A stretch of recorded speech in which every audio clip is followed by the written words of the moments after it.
Walk into your shed right now and look closely at the metal you forgot about. That axe head left out in the rain, slowly turning orange near the edge. The old skillet on the high shelf you never bothered to oil again. The shovel by the wall, the saw, the hinge on the gate. These tools are dying quietly, eaten alive by nothing but air and water. And almost nobody tells you the strange truth I am about to share. There is a cheap powder, around $3, that does something nobody believes at first. You brush it onto rust, and the rust itself becomes a hard protective shield. The damage turns into the defense, right in front of your own eyes. That is not poetry, and it is not some clever marketing trick either. This is real chemistry, written in old books for more than 200 years. Now let me be honest with you before we go any further into this. Some people will claim this makes your iron rust-proof forever, and that sounds amazing. But the real truth is actually far more useful than that bold promise. It stops the rust completely, turns it into a coating, and protects the metal beneath. Instead of losing a tool every season, you give it one tiny touch-up a year. That is what people really mean when they throw around the word forever. And once you watch this happen with your own hands, you will never go back. Let me explain what is actually happening, because the chemistry is honestly simple. Rust is what forms when iron meets water and air over time. The hard metal slowly turns into a soft, crumbly compound that keeps spreading outward. Once it starts, it does not stop on its own, ever. Rust literally feeds more rust, creeping wider and deeper until the tool finally breaks. But nature has an answer hidden inside something you probably drink every single day. There is a substance called tannin, sometimes known as tannic acid, found all around us. It is what makes strong black tea taste dry and bitter on your tongue. It is in red wine, in oak bark, in grape skins, and in pomegranate rind. The old leather tanners soaked animal hides in oak vats full of this exact stuff. That is literally where the word tanning came from in the first place. And here is the small miracle that almost nobody talks about anymore today. When tannin touches rust, the two grab onto each other in a chemical handshake. The orange flaky rust transforms into a brand new compound called ferric tannate. It becomes a dark blue-black coating bonded tightly to the metal underneath it. Hard, stable, and most importantly, no longer eating away at your iron.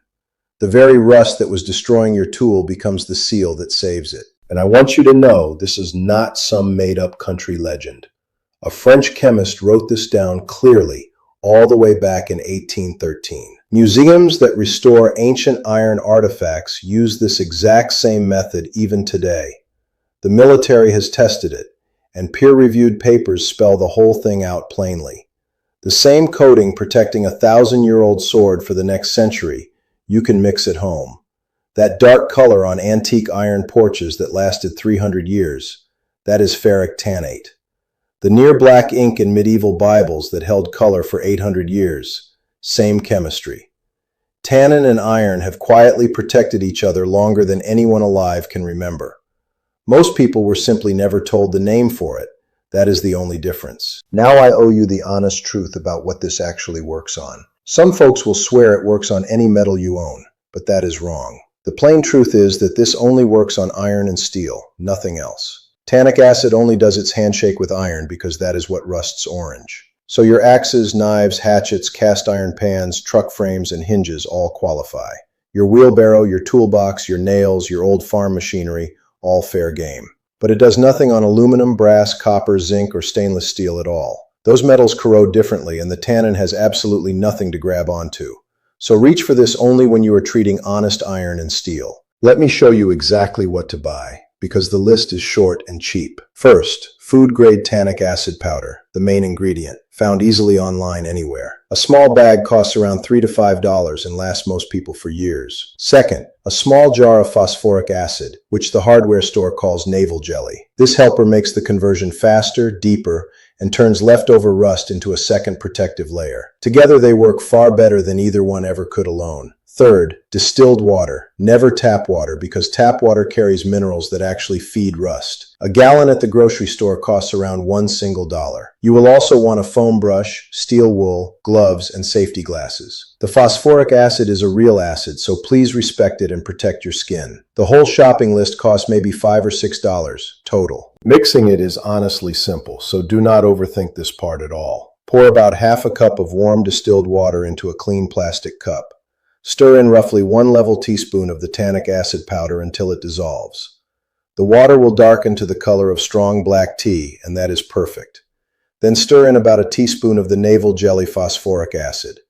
That is your formula, the same one museums have trusted for over 200 years. Now for the part you have been waiting to actually see happen. First, prep the metal by knocking off only the loose flaking rust with steel wool. Do not sand it down to bare metal because that is the biggest mistake people make. The tannin needs rust to react with, so leave the firm rust where it sits. Brush your dark solution evenly over every rusted spot on the surface. Then stand back and watch because within 10 or 15 minutes the magic starts. The orange shifts to brown, the brown fades to gray, the gray becomes blue-black. That is the ferric tannate forming in real time, right under your own brush. Let it fully dry, then apply a second thin coat for a stronger bond. Finally, seal tools with linseed oil or beeswax, and reseason cast iron with oil. The whole job takes about 45 minutes spread across one quiet afternoon. Let me be honest about how long this really lasts in the real world.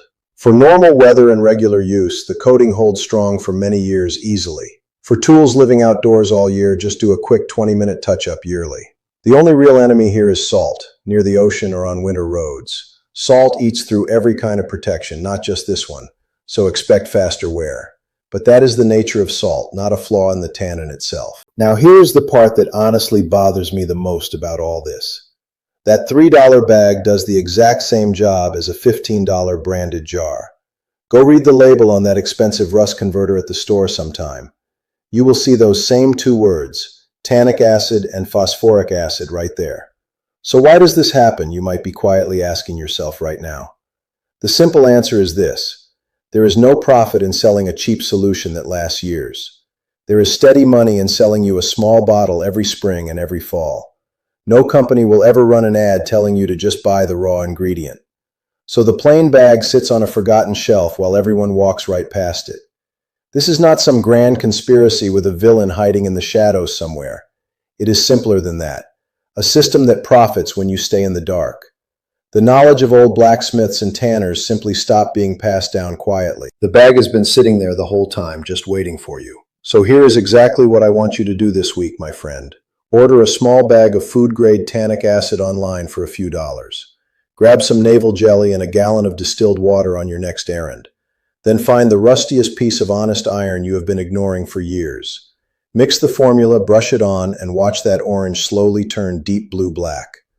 The first time you witness it, you will fully understand why museums trust this method. Now before you go, do me one quick favor down in the comments. Tell me the single rustiest tool you have been meaning to bring back to life. Is it the axe, the saw, the skillet, or that old truck frame outside? And if this opened your eyes today, follow along for more forgotten knowledge like this. Try it once, then come back and tell me what you saw under your brush. Because honestly, the first time you watch rust become protection, you never forget it.